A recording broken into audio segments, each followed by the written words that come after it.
people can come in, we will consolidate a circle. Yeah. Smaller This- circle? This smaller shape. Yeah, so we're not, Yeah, doesn't look very friendly. it's tempting. May I take a few out? Go ahead, yeah, feel free. I was going I'm to, a firstborn, take charge. I was going to, but I've gotta kind of look Yeah, you through what got, I'm you saying. got something to do there. Well, let's see.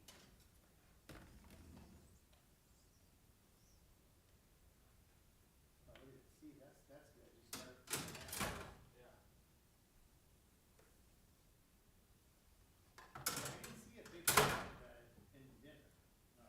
so but do people not come to dinner and come to these? A little bit, maybe. Sometimes we're having, it hasn't really gotten rolling since Christmas. Hey, yeah, that's true. And,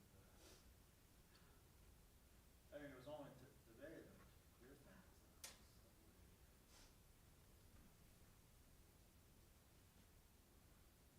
well, you mentioned it at the service, but, Yeah.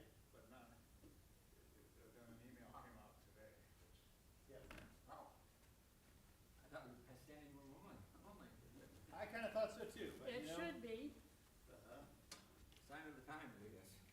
Did you put some of the chairs over there? Oh, I think we could, Yeah, I think this would be a. I don't know, we need to put the chairs over there. If this is all we have, this is Somebody's fine. coming in. Oh, man, it was a circle before, I was gonna come in so you can let the circle be unbroken, but We're gonna make another circle. messed that It's up. gonna be another circle. We can just keep moving it. Maybe you're standing room only on the Zoom. Nobody will- Let the circle keep on moving. Down. Not the We're vote. hopeful there'll be more. Wow, you are hopeful. Way too much energy, huh? That's good. It's a rumor.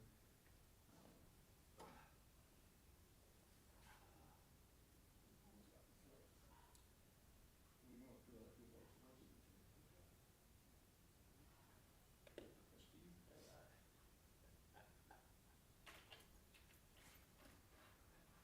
I got some dessert. Ukrainian honey cake was good, man. That's awesome. Well, that's where they're still eating there. They're still eating it, they're wandering this way. I tried to take a bite, but It's got a good crust on the top. Crust on Yeah, you need not plastic, from the bottom. you need not plastic silverware to get through it, but it's worth it. You know what, Danielle? Only because I worked out this morning, and she made me do things. with I think we're muscles starting to that make used you get do a things. circle. Yeah. Make all that better. Yeah. That's a pretty good. We'll figure it out when. Is this the introvert side? No, it's not a problem. It depends on my day, honestly, you know, I can go either way, so I can't make any promises. So far, it's been a little extrovert. So, I think you're gradually changing. Oh, okay. Get that lady to have her look at my other one. Kip is out of town, you know, so be my whole self. I don't hold back. Sure. I said, I just want you to eliminate that. It's something you are Yeah, bend yourself around, make a little circle. It's okay, all right. Yeah, I knew, I knew. yeah, yeah. Laura, you're gonna circle the wagon, you better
take it from you. Yeah, I was gonna say, I'm sure.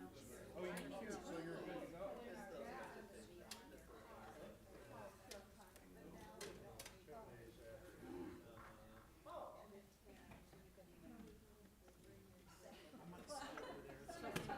Shall I move over?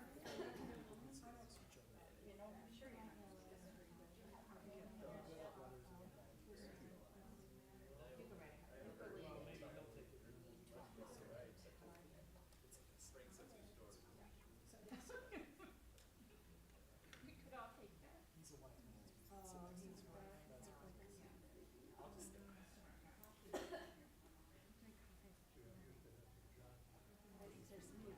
We have 4 more coming.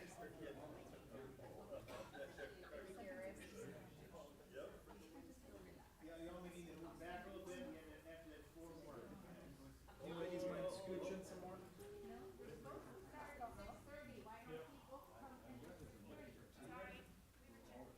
You all mind scoot back a little so we can make a pure circle? That sounds good. It's like preschool all over. Sunburst, it's a sunburst event.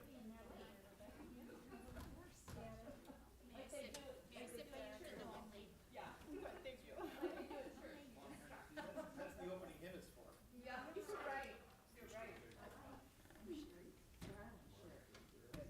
did a funeral for a guy, and then we had the service at 11:15 because he perpetually coming into church 14 minutes after. That's amazing. So his family said, we were planning the service. Maybe we should have a new ride chair.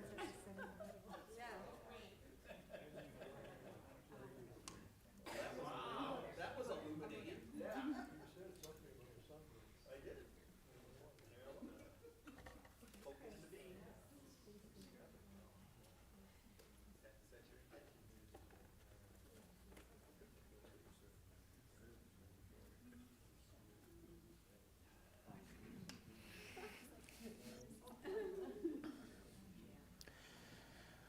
Do we have Zoomers?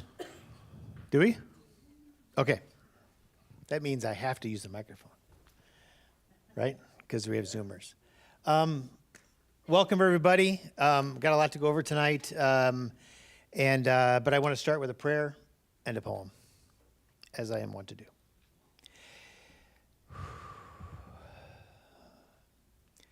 Before we pray, let us remember who we are, our breath, our bodies, the indwelling Spirit of God, who moves through us, down through all the building materials into the earth and upward into the vastness of the cosmos.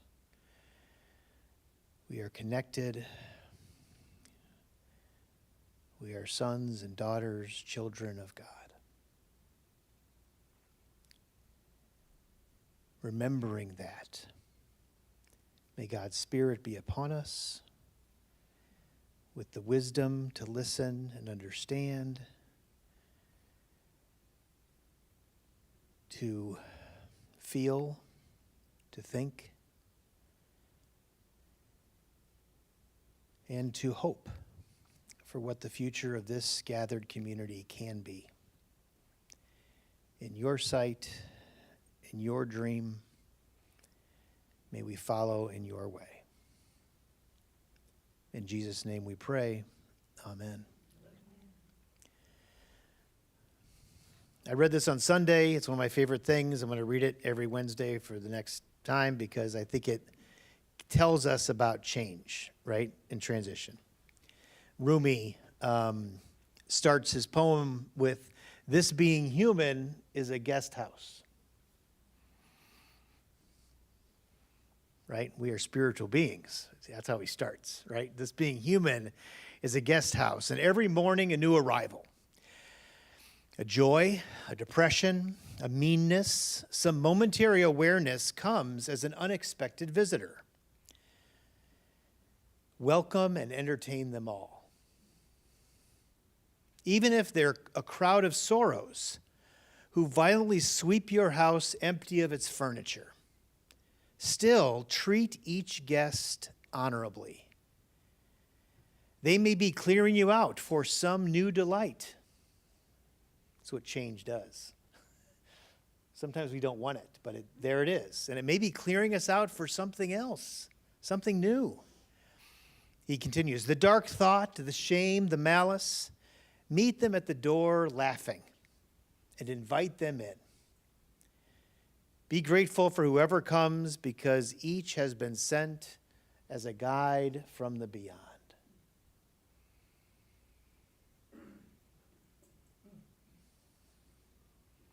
We are connected to the trials and tribulations of our lives.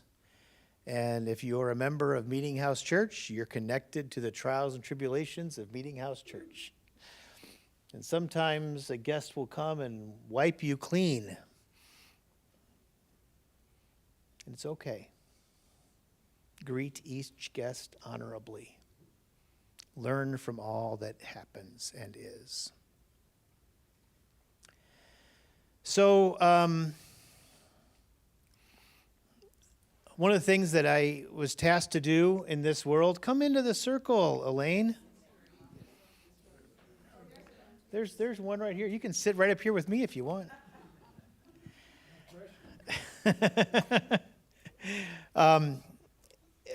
Is to explore your story based on interviewing people. And I interviewed lots of people, but not everybody. What I'm going to say tonight may be completely wrong, or maybe not your experience. And that's okay. I'm just like one synthesis of all the different people and stories and experiences of Meetinghouse. But I think there's some resonance because the things I'm going to point out are all things after I met with people were said more than once. It wasn't just one person's opinion that these things come out. In fact, several of these are like repeated over and over again in different times I've sat and listened to folks. And it's been a true joy to listen to people. And every time I listen to somebody, Christian says, well, how did it go? And I say, what? He says basically, I just loved him. I told him that he was the walking embodiment of it's easier to catch flies with honey than vinegar. So, He just loves everyone he meets, and he really has held your stories with real love. and I mean, part of that, I do love people. I love being here, and I love hearing your stories. Some of the stories have been hard and painful and involve tears and the realities of what's going on. But we always kind of left with prayer and, connection. And I just feel blessed because I'm one who believes that the person who dies with the most stories wins. So it's not about the most toys or bank accounts. It's about how many relationships you have. And I just feel blessed to have been here. And so I will miss you. Sally, you asked that question, because that's just true. And so part of writing that mythopoetic story, which is kind of a hoity-toity theological word, but it matters because it's about how you describe this change and transition in your life. You all have a mythopoetic story about your family of origin. You sometimes gloss over the rough parts, or sometimes they're very big, and you talk about those. But you have a story in your mind about how you became a person in the world, who formed you, how you interacted with the different influences and powers that be, whether it was education or systemic issues. But it's your story, and the church has a story too. And I'm encouraging Meetinghouse to talk about change and transformation as a part of what you've experienced. And this is a lot about Jeff leaving, but it's also way bigger than that. Because I think it's a story that, from what I've heard, has been going on for a long time. That change and transition and transformation are possible because you've ended up having to do that over and over again. Conflicts can be conflicts, or they can be opportunities for change. It's how we greet the guest at the door, honorably. And And so part of that is to look at these transitions, and I've also kind of looked at your past like growth charts and different things that you've been as a community, and different programs that have existed here, and different foci for mission and ministry and different things. And this has been an amazing congregation with wonderful pastors all the way along. I mean, people of faith bound together, disagreeing with each other sometimes, but really committed to being on the Jesus path, right? Following Jesus to your deepest relationship, right? That's always the goal of a faith community. And that's happened.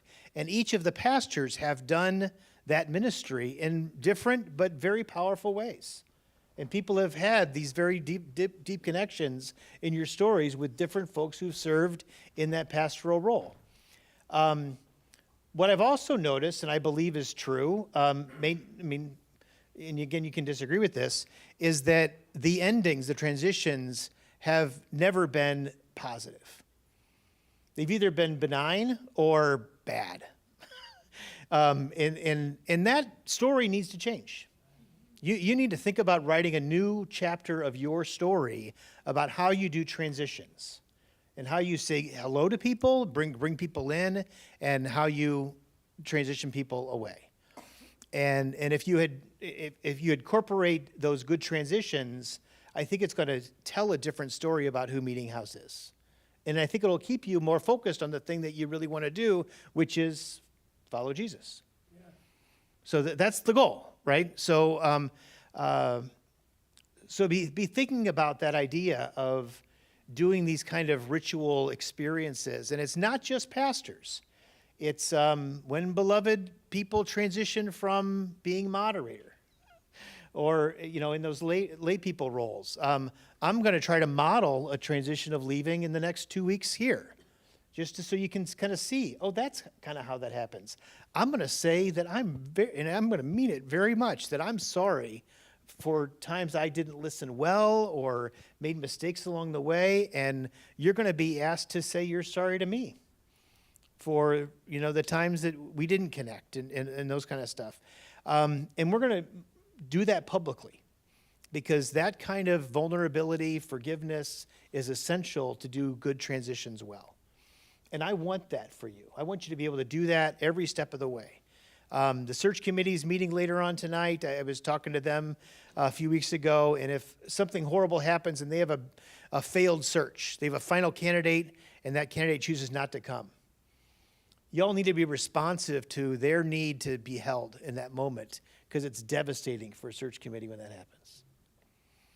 So it's that mindset of making that happen. And there's a healing and restoration task force that is helping to bring that education to light. So that's part of what I want you to have, is to do good endings. The other piece around church leadership is, and again, this is search committee stuff too, but this is your church, but I'm not a Southerner like Christian is, but the word in the South is actually a good Greek word too. It's y'all, all y'all. It's y'all's church. It's everybody's church. And the loyalty piece that has happened, like loyalty to different pastors or, associate pastors, senior pastors, has been a problem. And if instead of thinking about being loyal to our community, right? And every pastor that I know who's a good, healthy pastor who's been in a long-term ministry has understood that they're an interim. They're serving a body that is been here long before and will be here long after. And they get the gift of sharing in their life for a short time. And they soak up that gift, that possibility, and do that good ministry. It's all interim ministry. I was a 17-year interim minister in my last call. I always consider myself temporary. And that's part of how you do ministry. And good training makes that a reality. And good colleagues remind you, don't get so caught up in the politics of your church, because it's not your church. invite your congregation to be better, to get out of whatever is kind of blocking or are barriers to their faith. So that's a big piece of that. And you can encourage that among each other, and it means a little bit that you behave differently because it's not your individual church. The folks in each of the different services, it's equally their congregation. That's how you've set this up, right? And so honoring that there's lots of folks here and the people who are brand new, they have an equal share. That's the congregational way. Right? That's the best thing about the congregation is, and everything in congregational polity says, when you have a new member, it's not because you're like us, but we get to be more like you. You actually add to the diversity, the spectrum of who we can be together. That's clear in congregational polity. So loyalty is a problem, but I think you can do better than that. And I'm going to invite you to think about people you don't know, right? Who are part of Meetinghouse and actually have some relationships with them. I'm going to talk about that a little bit more later. Because loyalty is this thing that separates and divides. And it's a tool of the culture. I'll talk a little bit about empire consciousness, like the empire, the people that run the systems of government and different things. The church is a unitive consciousness place. That's how Jesus sets it up. That's the biblical mandate, is to kind of share in this work. And so we're not talking about having power over people or having loyalty. It's about how we can find some community together. And a piece of that is these expressions of generosity. I noticed in my interviews with people is that your past has some amazing stories about starting nonprofits, being part of the world out there, and not so much the world inside these walls. Really cool stuff. And uncovering some of those places where you did generous work is something that you're missing right now. And so one of the things, my noticings was in worship, right after I got here, there were these devastating floods in North Carolina and Florida. And I know most congregations around this area are taking special offerings because people were devastated in their lives. And y'all didn't get a chance to be generous in that very moment. You know, last Sunday there was a fire. It's still going on in Los Angeles. And it would be an appropriate time to say, let's do a special offering. So I was wondering, what's the system to ask if that's appropriate at Meetinghouse? And there isn't one. Like, how do we get a chance to do a special offering? And maybe I could have done that because I was introducing the offering, but that's a little bit outside my authority because it's your church. But if there is kind of a mission response kind of thing in the immediate, let's make that happen. Because giving in the pew with your friends means something, right? It has a power to it if you have expressions of generosity all the time. And y'all are a generous congregation. There's no doubt about it. Give more opportunities to give of your time, your talent, your ministry, everything. So that's part of kind of highbrow stuff. I will stop for questions in a second. One of the things that came up a lot was, and I think Nate's actually brought this to forefront as well, is the values of Meetinghouse, right? Welcome, beloved, risk, wrestle, immerse, do good. These are really important values, and I've heard from people who were on the reforming process that was a powerful experience to find them and to figure them out and to, bring the marketing to the church. And then it kind of fell away. It didn't, they weren't owned by the congregation in a way that people can look at those signs and go, yeah, that's us. And again, ritual, it's probably 5 years old now, but somehow to rebirth and reenact the way that says this is who we are. And you may have to go back and do some of that reforming work to remind folks of it, but there was a missed opportunity in the midst of that. So your identity is part of telling that story. And And we know that not everybody was part of the reforming work, but that second piece, which is encouraging the congregation to own it, just wasn't incorporated. And I think that I've heard that from several people. It's the only way to make those banners and things come alive. Otherwise, they're kind of offensive. And I've heard that from people too, who weren't part of the process. Like, why do we have those? I wasn't part of that. You know? Because they weren't. Because the reforming process was a small group. It wasn't everybody. And so it was broad. It was broad. But still, people, not every, yeah, exactly. So, so values, lean into the values. It's part of your story. It'll really help you tell your story.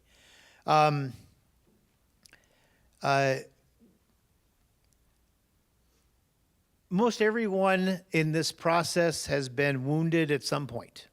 And it goes back again, like I said, longer than Jeff's departure. But that Healing Reconciliation group has named, 8 former staff members that have left over the last year. A little bit more than a year now. But that's not okay. And for the community to not have any grief or ritual around the departure of those folks, and to be able to reach out and say, would you be willing to come back and hear a sorry, like a real and sincere, authentic apology from your community? Can you open that possibility up? They may want to and they may not want to, right? The trust may be broken and the wound may be so deep that they're not ready for that. But how do you model that? And I think you should model that personally by saying some apologies and to your current staff. Because in the midst of all those transitions, all of your current staff, and I think Christian's a major part of that, has taken on jobs and roles that we're not excited about, prepared for, and are holding responsibility that they don't want. And yet there's nobody else there to do it. And I think it's appropriate for the congregation to do that internally as well as to folks who have left before. So grief and ritual are a big piece of how you're going to find healing with each other. Part of that is honoring, again, there's always mistakes on all sides. Jeff is not to blame for everything. I would never do that. And everything else from, different folks have said he was a great minister in a lot of ways, but in the wrong position. And so, including your past consultant report. And so honor that ministry in some ways and figure that out. And again, he may or may not want to be a part of any reconciliation, but it's worth it to explore. And even if he's not, the congregation maybe need to see that from each other. Like, what was the congregation's responsibility in not giving the support and care for that role? How can you do that better for the next person? Maybe there isn't like a perfect pastor out there that can do all of the roles, and do them well, right? Or do them to everybody's expectation. And so how do you provide that sense of care all the time? Demonstrating authentic forgiveness, again, will be, if you do that internally, you do that for some folks that are already around, and I've talked to a lot of your former staff people, and most of them are willing to receive an apology, but it can't come from me. It's got to come from y'all, all y'all. Thank goodness the task force is on that. But I think only the witness of that authentic apology in different ways, both with active lay leaders and current staff, will open the door for some of the former staff to come back. So that's part of that. So that's a lot, right? So I have a microphone here. Christian's going to help bring it to you. What kind of questions do you have? I'm going to stop questions in about 10 minutes because I'm going to do our nugget for tonight, which is relational ministry. So it's 7:15. Any questions, thoughts? Did I get it wrong? Do you think that's true? My name's Kim, and what you were just describing was making me think of a friendship that I had for many, many years, going back to second grade. And it blew up one day, and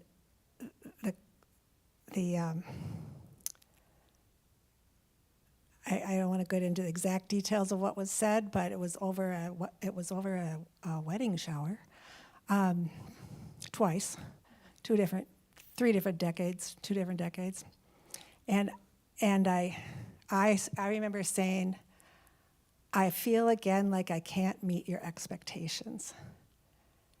And the response was, when have I ever made you feel that you didn't meet my expectations? And I should have just shut up at the time, but I said, well, 2 times, and I told her the 2 times. And it just didn't end well at all, and we've never reconciled. And it's that kind of a loss where every time Daniel or Jeff or whoever's in the pulpit is saying, if there's anyone that you need to reconcile, do that. And I've tried many times, and it just, you get to a point where, this isn't going to work. But I feel like I see an analogy with what we're talking about here, where we each as congregations have expectations of our church. And I think in some conversations I've had, this is my 3rd meeting today at church, some conversations have brought up the idea that, we are the church. We are all the church. And what T. Michael, you're saying about, it's not one minister that's the church, they're here temporarily. And we may be here for, 2 years or 20 or 50 like I have been. But we have a responsibility to everybody else to be hands and feet of Jesus. And we have to take that really seriously because, if we have expectations that aren't being met, we have to ask ourselves, why is that happening? What is happening? And do I have a part in it, or is it somebody else's fault?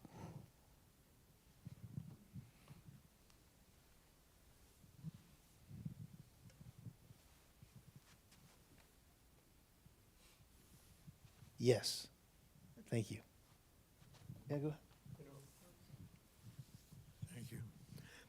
I'm not sure that a lot of us really know these people that left, and we certainly don't know why they left.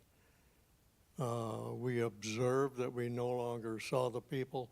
There may have been a Sunday morning announcement, but that's a part of the secret hush-hush stuff that somebody knows, maybe the human resource group knows, but most of us don't know why these people left. And that's, again, why a communal ritual is so important. Because you can name why they're leaving, whether it's you can say it in a good or a bad way, right? But you can actually, in that moment, be honest and transparent, and people can know a little bit about who those folks are. Because some folks worked in technology, and some folks worked in youth, and not everybody's going to know who they are, right?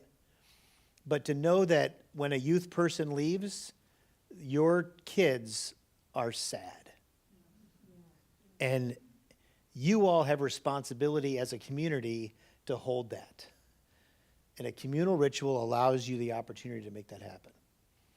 So it doesn't happen in a vacuum. When a music person leaves, there is a loss for the people who love music and dedicate their time and their volunteer hours to making beautiful music. There's a loss there. And to have the community respond to that presence is an important thing. And so it's not just because you don't know that person or whatever. It's, again, it's all y'all kind of experience, right? It's your community, and to know that those folks are having a hard time in, kind of focusing on what's most important, which is their walk with Jesus, if they're really upset or sad about someone who left. And y'all share those responsibilities together. And that's part of what communities are about, and the best of communities. So,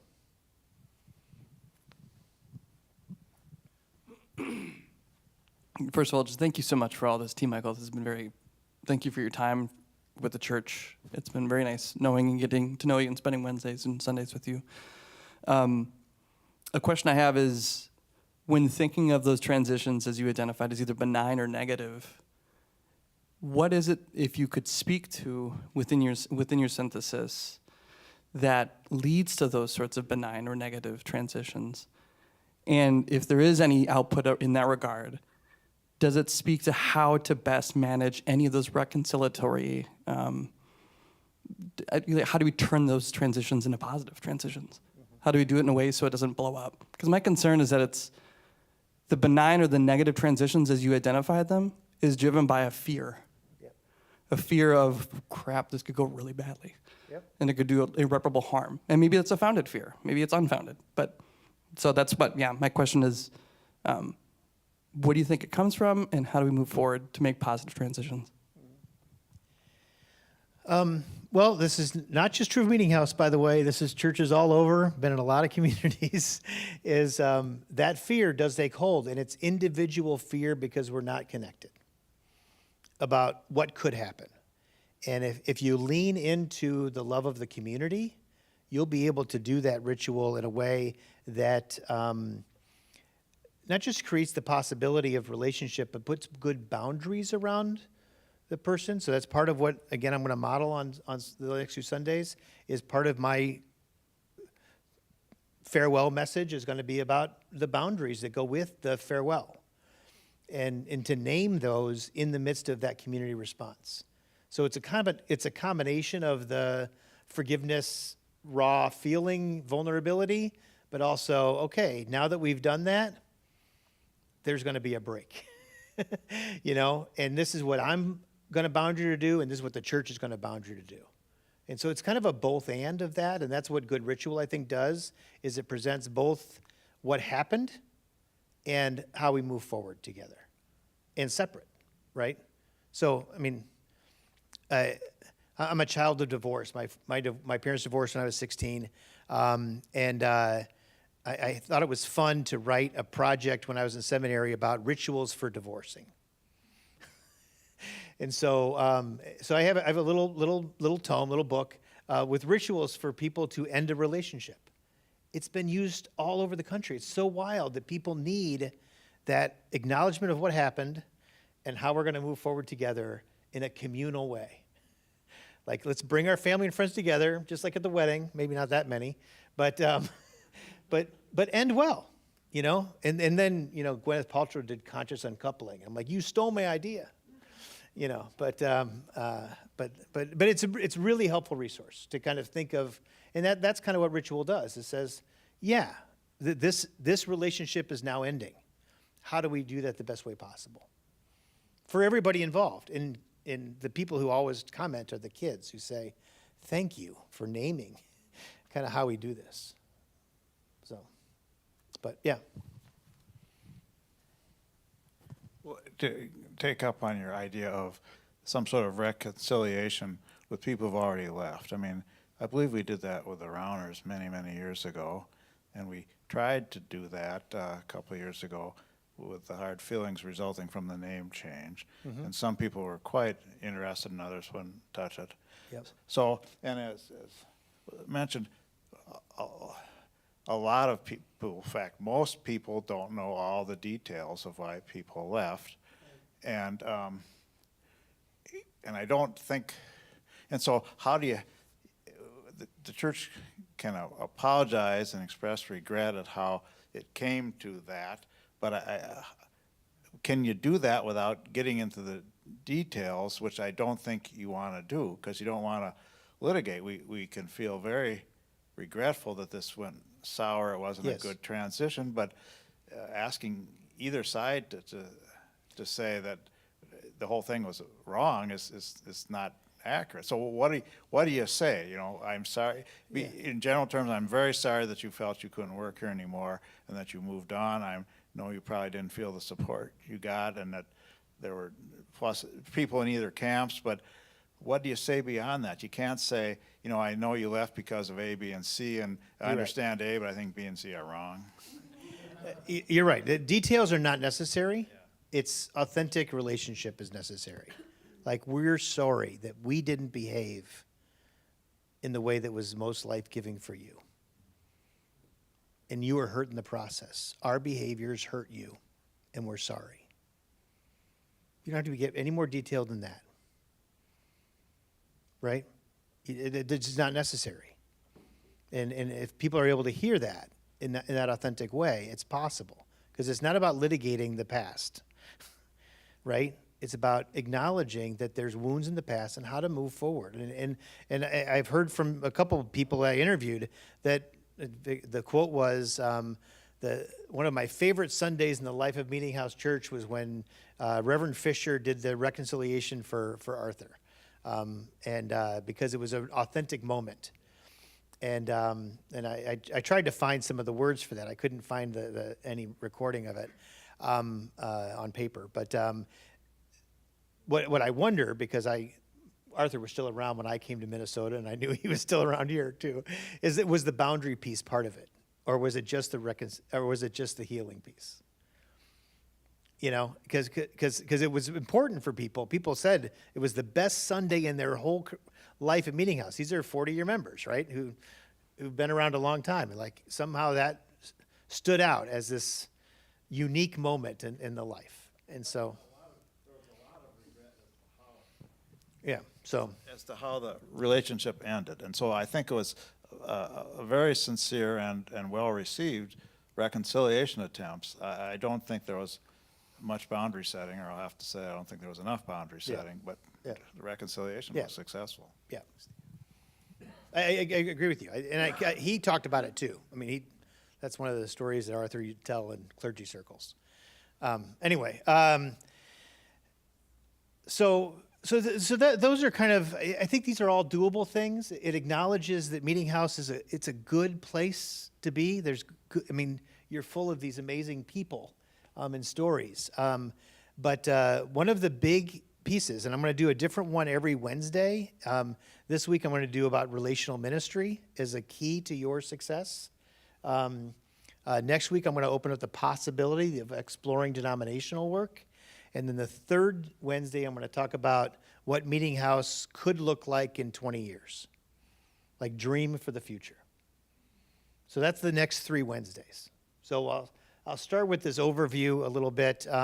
It'll change because I'm different every week. But this relational thing is just, I think, the most important piece about how you tell stories and how you engage in ministry.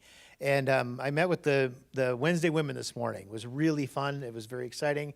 And I told stories about different women who showed up in my life when I was a teenager, in my 20s and in my 30s, who were church women who mentored and invited me to a deeper sense of my ministry and belonging. And it changed my life. And I invited the women this morning to start inviting people in their congregation who were younger folks in whatever decade or people they didn't know to join them in what they do, or even just come and listen to their story. You know, and I would invite everybody to make that relational ministry a highlight of who you are together. You all eat, right? Do you ever go to dinner? Me? Yeah? You know, and you probably have friends that you do regular meals with and that kind of stuff, right?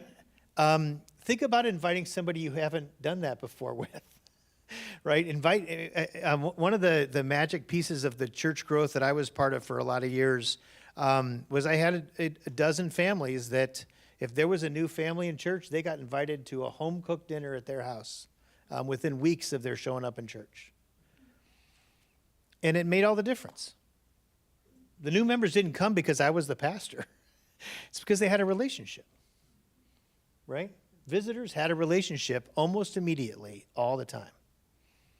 Relational ministry is key. Find out what people are doing in your life. One of the things I found out in my time talking to people is that Dave and Sherry Hall and Vicki Primuth have this amazing ministry with Muslim refugees. They are deeply in relationship with families who would love to know who you are and know that there's a wider community here at Meetinghouse that are connected. And it would be great to take Vicky to coffee and hear the story, right? And are you involved too? I didn't get you in the list. Vicky doesn't talk about you. But Dave and Sherry, I mean, this is their ministry. Yeah. Well, yeah. I mean, and so there should be mission times in worship where we ritualize and honor these mission. These are local missionaries. Right? That's relational ministry. Tell the story of Meetinghouse, because I don't think everybody knows that you're doing that, because I've not heard it from anybody except talking to you all. So tell those stories. I think it's just important.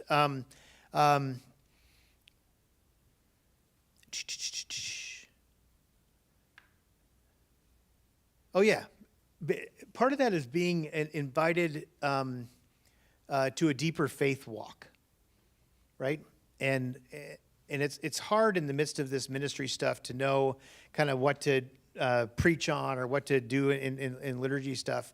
But there's an old model from the Alban Institute, which is a church growth institute. And they would say that the core of any congregation, regardless of their size, is about 25 to 30 people that are super dedicated to everything. If there's a thing on the calendar, they're showing up, right? And the circle outside of that circle is the core of the volunteers of the congregation, right? And you know who you are in the midst of that. And people move in and out of these different circles. And then the core outside of that are people that attend Sunday mornings, and then community folks, and it goes on. But a real powerful ministry model is invitation to go into a deeper circle. Not forever, but for a time.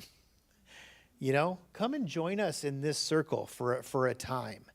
And that it'll change lives, because that's that committed walk, and that's what Jesus did with disciples. It's discipleship making. And those disciples say, you know, something's going on or whatever. They may take a step back. Somebody else gets to replace them. And so to know who your people are and to continually invite people into a deeper faith experience, a deeper involvement with their community, and know that the purpose of the community is actually to help people do this discipleship journey, to be closer to Jesus. And that's the invitation. It's not to be on a committee, right? Because that's just busy work. But how do you become an invitational community that invites people to a deeper sense all the time and to do things with each other? You know, I know there is some culture here about driving each other to worship in different events. You know, I see people share rides. That's a great thing. I want to lift that up. That's a real positive thing. Expand that. Do that more and more. You know, I don't know if it's, not everybody would love this, but, you know, offer to babysit for families with young kids. Or offer to have, in fact, it used to happen at Meetinghouse where elder groups came and did a dinner for all the kids of the church, and all the parents could go out. It was a big children's ministry event. That hasn't happened in a long time. It's a great thing to do. It says to the young families, you are so important, right? I mean, you'll have the capacity to do some amazing ministry pieces if you're doing it, those in relationship. And you may get to know some people you don't know in the process. So relational ministry, invitational ministry can be part of all kinds of different ways you show up together in church. And that's the work, not just in worship, but what happens outside as well. And I've talked to Paul and Tom about invitational work and inviting new people to sing and new people to kind of be part of this, or like an ensemble group that people would love to do. And I think that's going to be maybe part of this new alternative service with separate times. But that's really one of the gifts of allowing this invitational thing to breathe life into the possibilities of the church. So relational ministry, it's got to happen one-to-one over and over and over again. Because the only way churches grow are invitation and relationship. So, right? Did you have a plan? I asked this when I got here. So what's your plan for people who visit? Is there a plan? Some people go out and find them, but very few. Yeah.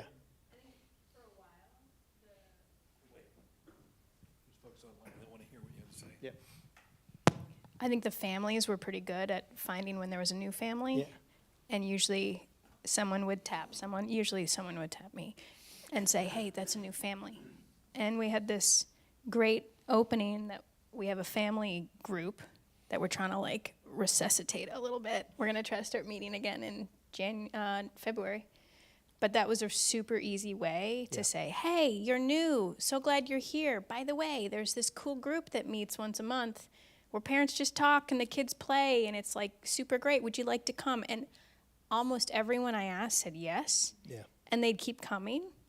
And we had like 18 families at one point that were part of that, which is a lot for huge. this church, right? Yep. And it was all sort of grassrootsy, it was just us doing it. Yeah. But I think it just took a network of people paying attention. Oh, there's a new family. Someone's got to go talk to them and invite them to the family group. But having stuff like that set up, so if there is someone new, there's a nice way to engage them in something. That just worked really well for a long time. What happens to people who fill out a card?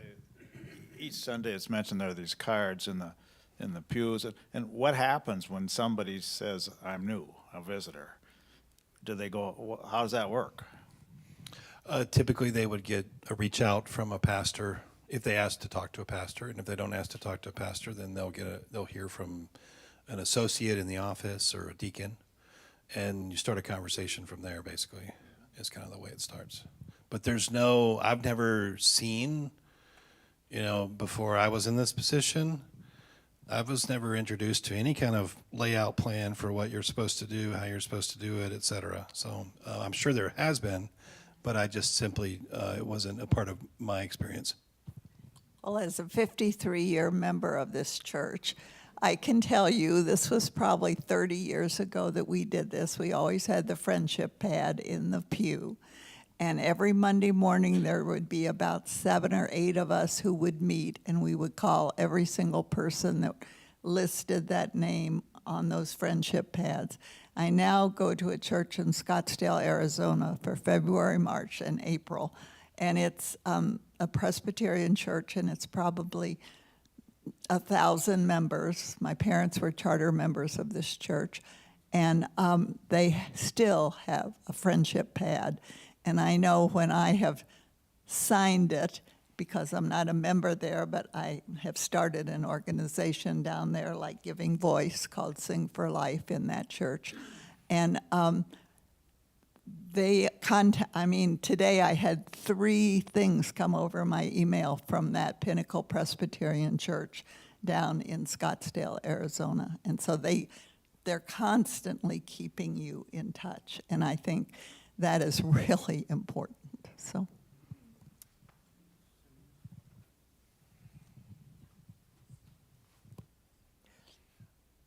Yeah, thinking about ways to be in relationship. That's going to be part of the dreaming session too, is figuring out what's possible in building relationships, building connections. And I want to say there's individual one-on-one relationships are great. The other possibility is communal relationships with mission partners, with other organizations, with other congregations. That's also a way to kind of help you grow as people of faith, is to listen and understand somebody else. Even other faith people can come in and give you some education and some understanding about how to worship and how to pray, and because people have wisdom across the religious spectrum, And that's pretty powerful. And God does work in mysterious ways, and will help you find new ways to be in faith if you explore those possibilities and get out of kind of a sense of, it's my church, it's my experience, it's my building, kind of thing. It's really about playing with faith, playing with all this religious stuff is made up. Jesus started a movement, and then we built churches on top of it. And so kind of getting back to movement ministry is almost every congregation's goal, and that's movement ministry, is to say, well, new people, let's make them happen. Let's make it happen. Those are new friends. Who's my new friends? That's kind of how I approached my first day. Ooh, look at all these new friends. But yeah. So 2 Sundays ago, I was in the traditional service, and there were two women in front of me, and then I just had to, we greeted, and then I didn't know who they were. And then I just leaned forward after one of the songs. I said, I love how you two sway together when you're singing, because they were just in unison going like this in the traditional service. And then I started talking to them, and one of them, it was their first time at our church, and the other one, it was their second time, but they clearly came together. And they said, oh, we just really like this service. We hear there's some alternative service. Well, we'll try that one next week. So that was last Sunday. And then they were both there again, and they found me, and they were like, it was so nice of you to talk to us and, tell us a little bit, and even about some of your struggles. And anyway, so now I've got Sally and Natalie, and I don't know their last names, and I want to do something, and I feel like kind of like, oh my gosh, what am I going to do? Because I want them to come back. I want them to be, involved. I think they want to be involved, but so what should I do? Did they fill out a card? Do we know their last names? Who do I ask? I know her middle name. Invite them to fill out a card is one step. Yeah. Right? To get the name. So to get a name, email, phone number, all that Right. kind of stuff. So that's one step. But yeah, ongoing conversation is obviously very important. And at some point, you can join the rest of Meetinghouse and go to Hilltop and have brunch. And then I did sit down with Sally and Nat this Sunday. Oh, good. After the service for about 20 minutes. Oh, good. So I'm hoping that, but that's, I think that's fine, Yes, right? yes. But like T. Michael said, I'm a missionary here. I'm interim. Yeah. You are the church. Right. They need way more context than just me. Right. Like I want to ask. I can barely even pull off making sure the service is good, let alone coming up with 15,000 ways in which to. Oh, come on. Come on. Right? This is you. You guys are, and you're so beautiful. Your ways of being together are beautiful. Truly. So I want them to go. I want to go out to eat with them, but how do I? Is there a card somewhere? Does somebody have the card? Who gets the cards? Who? Just ask them. No, I mean, if they come again. I'm just saying. I just want to call the them at welcome home. cards, I think, are in the pews. No, but after they're filled out, Oh. who do they go to? They told me they were coming again. Okay, Kim, well, they just said in they'll be general, back. I would like to get the answer to that question at some point. In general, they go to Carol Volker. Yeah.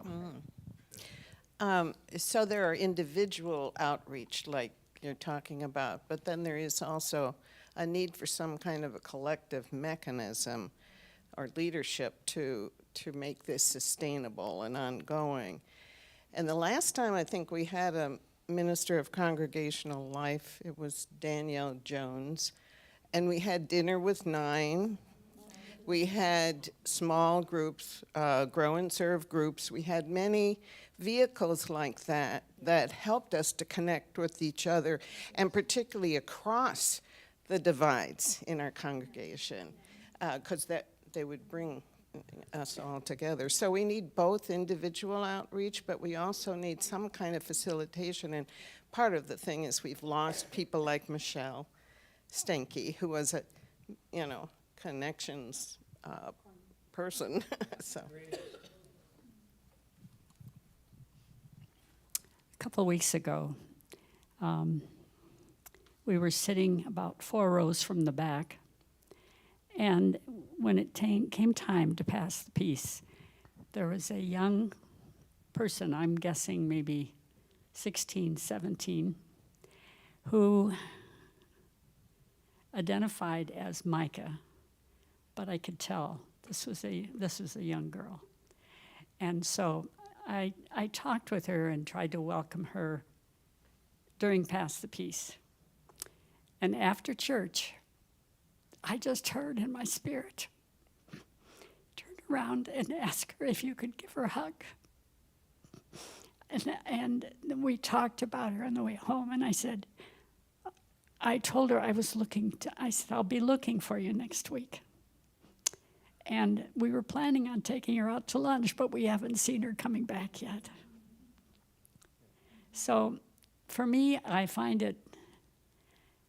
have great joy in looking to meet new people and trying to connect with different questions and a smile and so on. But anyway, I wanted to ask, is there any way that this Dinner with Nine, somehow we could have groups that meet together, maybe for a couple months? I mean, like once a month for maybe 2 or 3 months, to get to know the people here, but also include new people in that range.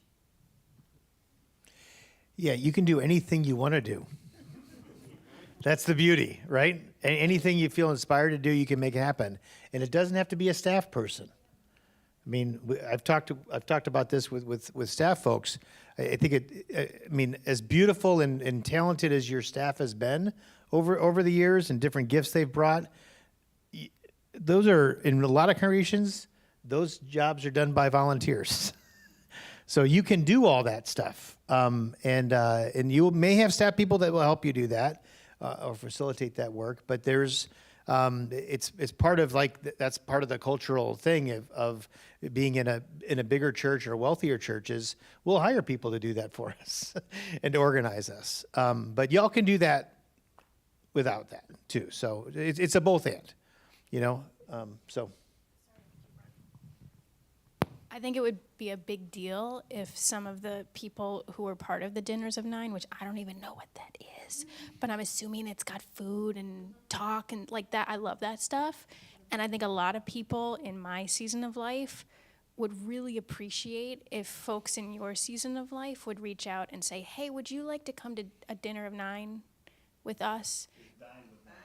Dine with Nine. I love it. Even rhyming. It's rhymey, everything. Because I know from talking with a lot of the families with young kids, there's a deep desire for more connection between generations, and not just with us, but with our kids, so that our kids get to know you and have more adults who have wisdom to pass on. But it's hard to know how to do that. And we all talked about what do we do? How do we reach out?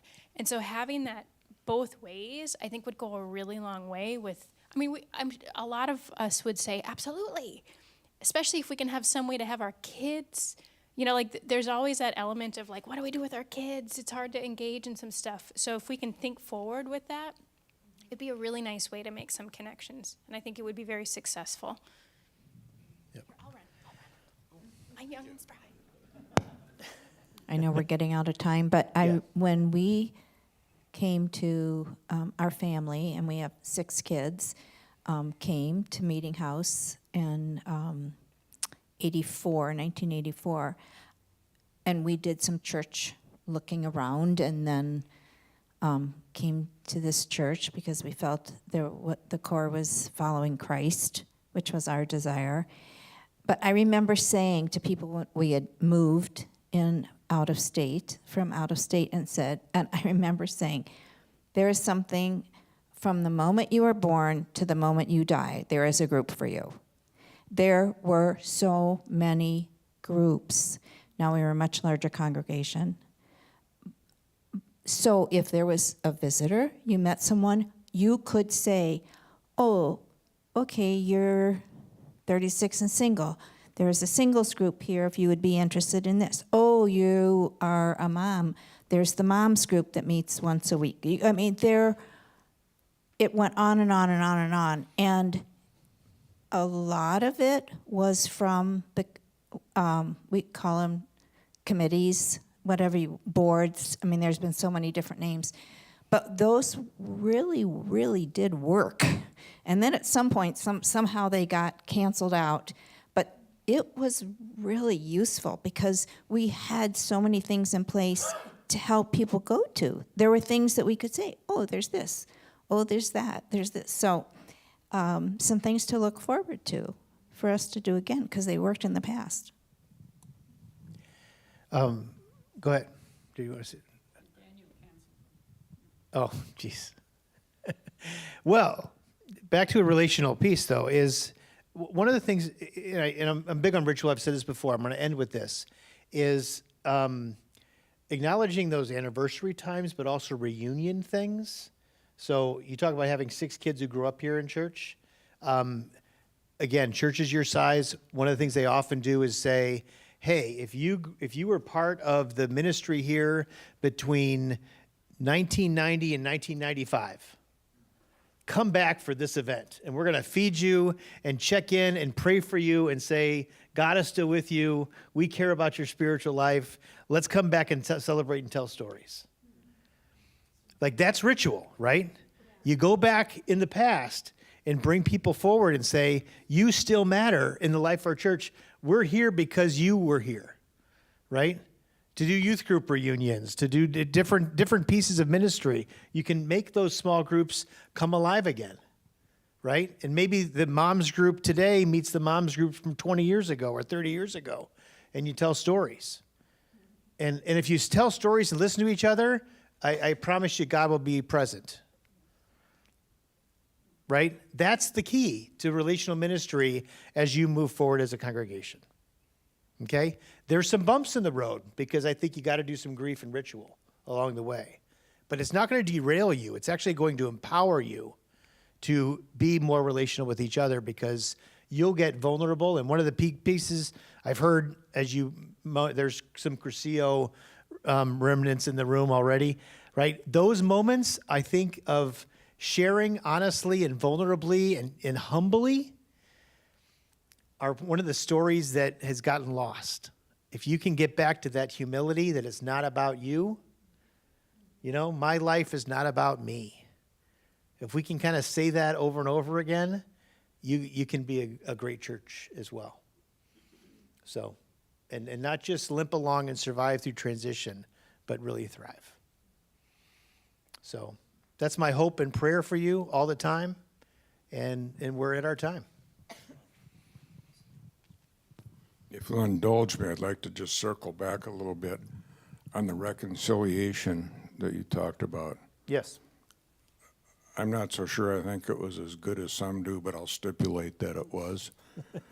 But the congregation, there was a large chunk of the congregation that, in my view, never reconciled with that. Now, we're right in the middle of that season again. What resources are out there, or how do we do that so we don't wind up in that same situation again? I completely agree, right? It worked for some, didn't work for everybody, and boundaries weren't part of it. So reconciliation involves this authenticity of feeling, but it also says, this is how we're going to behave together afterwards. And so it's just an important thing. So, and I'll end with this too. Just one parenthetical comment that I don't know if this is what's also behind, like underneath the question too, is we would not simply hold a service without having done some serious groundwork beforehand. If that's kind of what you're poking at, yes. Those are the kinds of things that we're going to try to be explored. This is one of the reasons why I brought in T. Michael, is sort of initially trying to understand the lay of that land. So there are resources, and we will avail ourselves of them. My point was, I think there was a split that was never Yeah, yeah. And we would want to avoid that as best we could. Yeah. And we're going to do it imperfectly. And thank God we follow a God of grace and forgiveness. And let us be imperfect for a while. Let us be totally flawed, imperfect human beings. It'll be the best church ever. If we can kind of own that. And we may do flawed, We're doing pretty good on ritual, that one. We're doing you know, and that's okay because you know, because we'll circle back around to unconditional love and forgiveness. And we'll name that, right? This may be imperfect, and not everybody may feel the same way about this experience. But let's look around and see what's happening, you know, in the midst of it all. So naming is just as important as the act of forgiveness. So, yeah, so I wish you all well. I'm going to be preaching the next 2 weeks about this kind of work in the ministry setting, and I'm looking forward to being there with you through the end of the month. So, thank you. Thank you for coming online too, everybody. Thank you. Yeah, I'll say a prayer.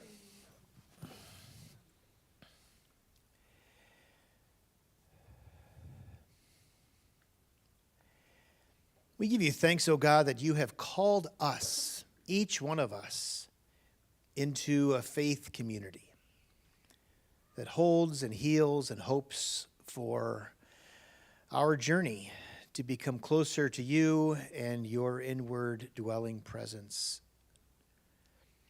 Help us to see the light of Christ in each other. Help us to see the light of Christ in people around our world, our neighborhoods. Help us to connect in ways that surprise us and heal us. May you be present in all of the hard and good experiences of our lives. May we trust in your abiding, steadfast, unconditional love. Amen.